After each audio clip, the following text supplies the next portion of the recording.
had grabbed some seed for the guys while they're doing their morning routine. Mums are coming along if I can keep the deer from eating the top out of them. But have to give them some lead poisoning. We, for some reason, I don't know if a seed didn't come up or if something ate it as soon as it did, but we've got kind of sad stand on some of the pumpkins and winter squash that we planted on white plastic recently. Should have done it last week, but so many irons in the fire and it didn't make the list. But we're gonna go get those replaced first thing this morning. It's a beautiful morning. As you can see what we're dealing with here. And out there we got a couple things, and I don't know what the deal was, but these khaki jack-o'-lanterns, you can see like 10% of them came up. Whereas Atlantic Giant, 10% of them didn't come up. So I don't know, some of them we got to plug a lot in. The hard squash looks okay in places, but if you look up there at the top, that's the acorn squash in the top 2 rows. There didn't hardly any of that acorn squash come up. Kind of pitiful. But I'm sorting through everything, trying to figure out what all I got, and I'm just going to go lay the seed packs on the corresponding rows to make it easier for them. I'm going to show y'all the difference between using a pre-emergent herbicide and not. So we have finally started getting some rain here at the farm. We have not gotten any where we need it over on our no-till pumpkins, but hopefully it's coming. But this is a field that I burned down and then planted straight into. No pre-emergent herbicide whatsoever, just strictly a burn down with Liberty over top, rain to wash the Liberty off the plastic, and then planted into it. And so my project for this morning is I'm going to ban these rows. I was going to use a hooded sprayer on the back of the tractor, but the problem with that is some things like the snap beans that are really close to the edges of plastic and these squash that are starting to hang off, it would probably do more harm than good. So I'm going to walk this with the backpack and a hood and knock this out. It's not a very big section. I mean, we're talking a couple little blocks here, 150 foot long, so it'll take me an hour to spray it by hand. Won't be too bad. But this was no pre-emergent, and this pumpkin field on this side was sprayed the exact same day with Liberty as my burn down, but it had dual magnum and reflex in the tank mix, and you see how clean it is. That's a pretty big difference. The reason that I did not use reflex and dual on this side is because of the crops that are over here. This is all mixed up stuff, and some of these things that are planted over here would not like the reflex. Might could have put dual on it, I don't know. I need to check my labeling on that. Cucumbers is an issue, and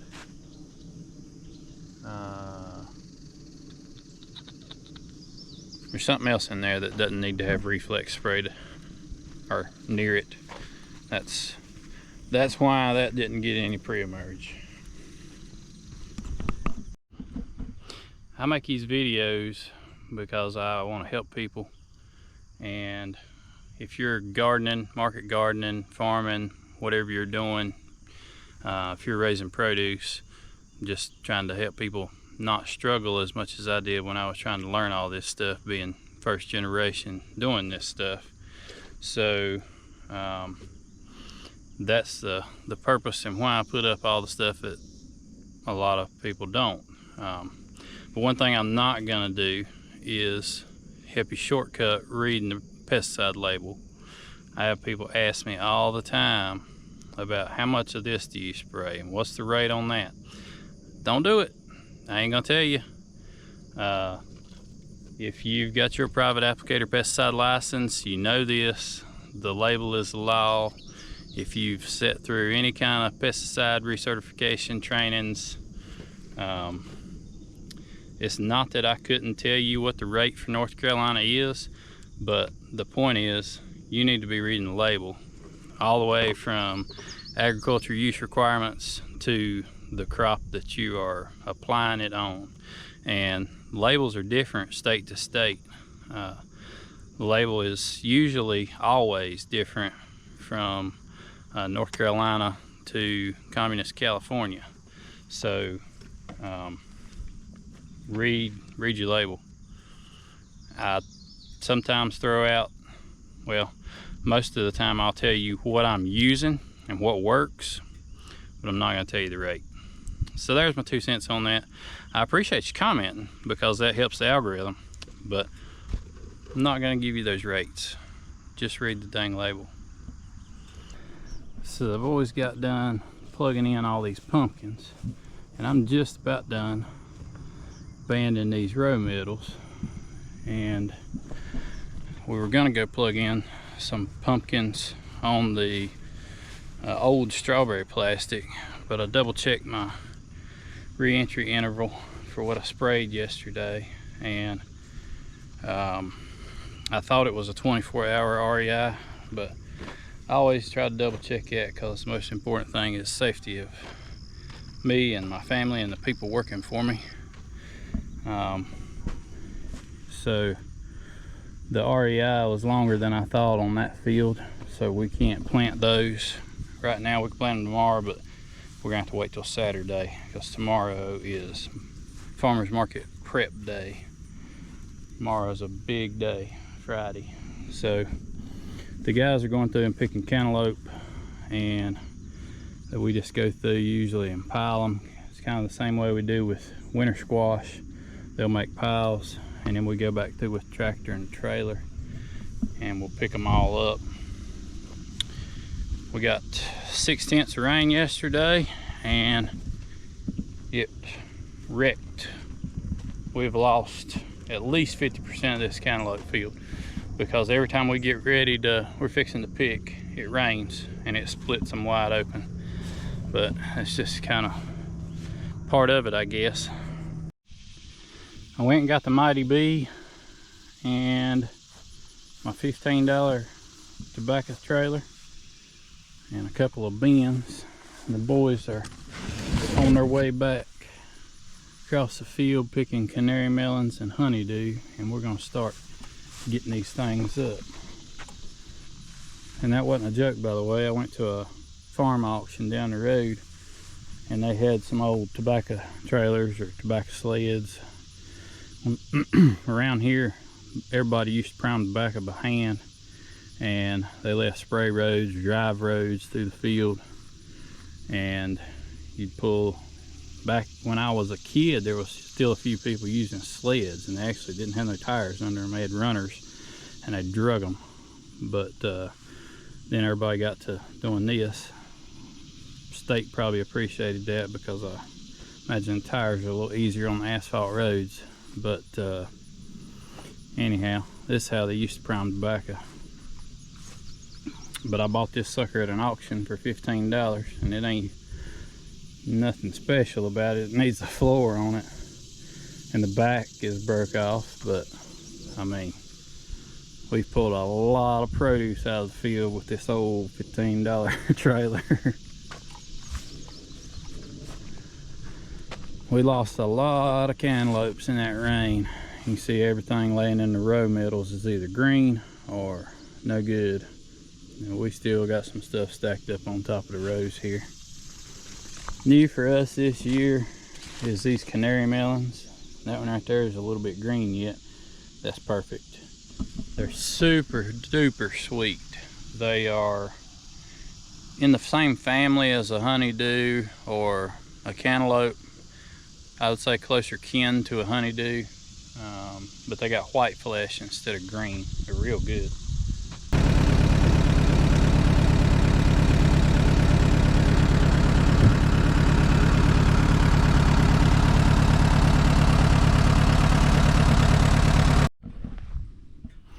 I swear I am never telling y'all that something is good ever again. Every single time on this channel when I brag about something, how great it is, it freaking falls apart. And this fell apart 15 minutes after that last clip. Unfortunately, I didn't get it on camera. I heard it clicking when we were coming back across the field. And I mean, it's an old junky trailer and it's got 2 full bins of melons on it. So I didn't think much about it until the freaking wheel fell off.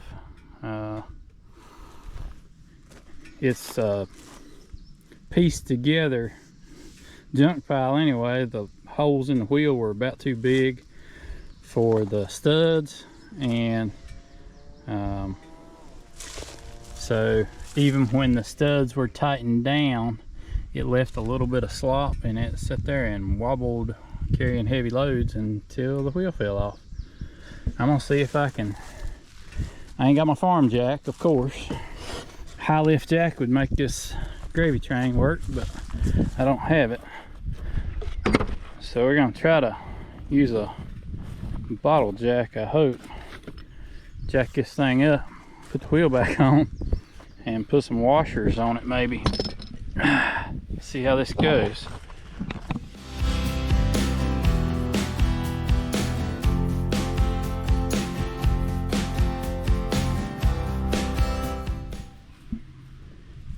Well, this is extra sketchy here, but it only took an hour and a gallon of sweat, but I got it up where I think it's high enough to put the tire back on.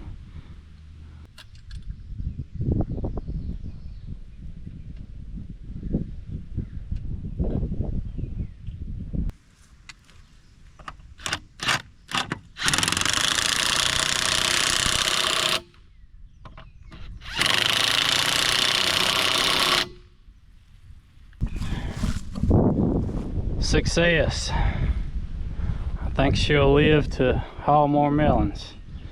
I got the trailer put back together, and it looked like I had 2 bins of cantaloupe on the trailer, but I actually didn't. I had a bin of canary melons with a little bit of cantaloupe on top of it. This is new to us this year. It's a canary melon. They're real good. We did have one laying out here, but she took it inside. It's like a honeydew, but it's got yellow flesh. It's not as crunchy, and it's sweeter. But as you can see, they're a little dirty. They're a little dirty from laying on the ground anyway, but then we picked them when they were still dew this morning, so they're kind of nasty looking. And we're running them through the wash, and they come out beautiful. And I think we're going to do the same thing with honeydew, possibly cantaloupe.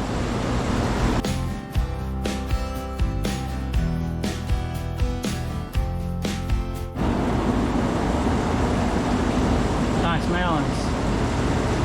These? Yeah.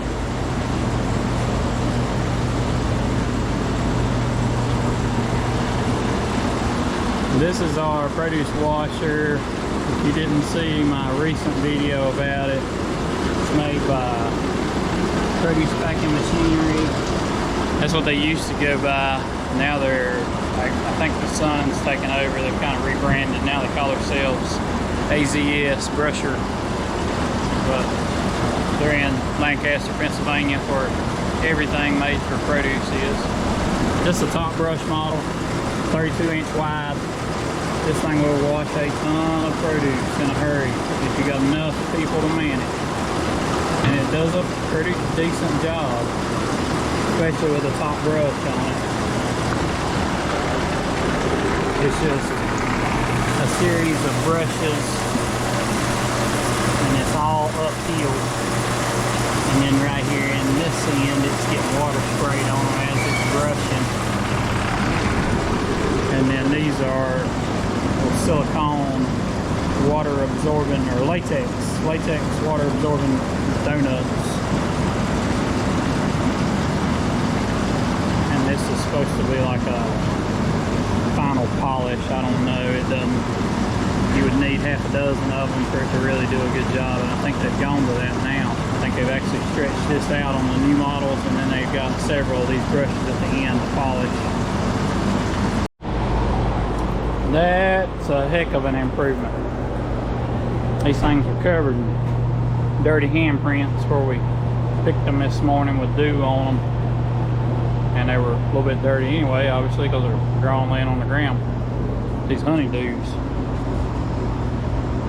big improvement.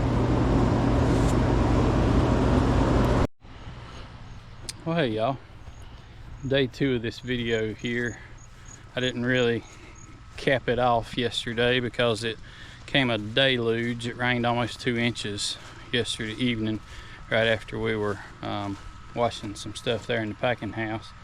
So we wrapped up what we were doing and went home, but thought I would conclude here with something that is always a constant struggle when you are working with nature, the outdoors. So this is our mum crop, and I can't remember exactly.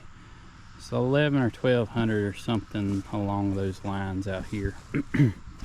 And you get to certain parts of the field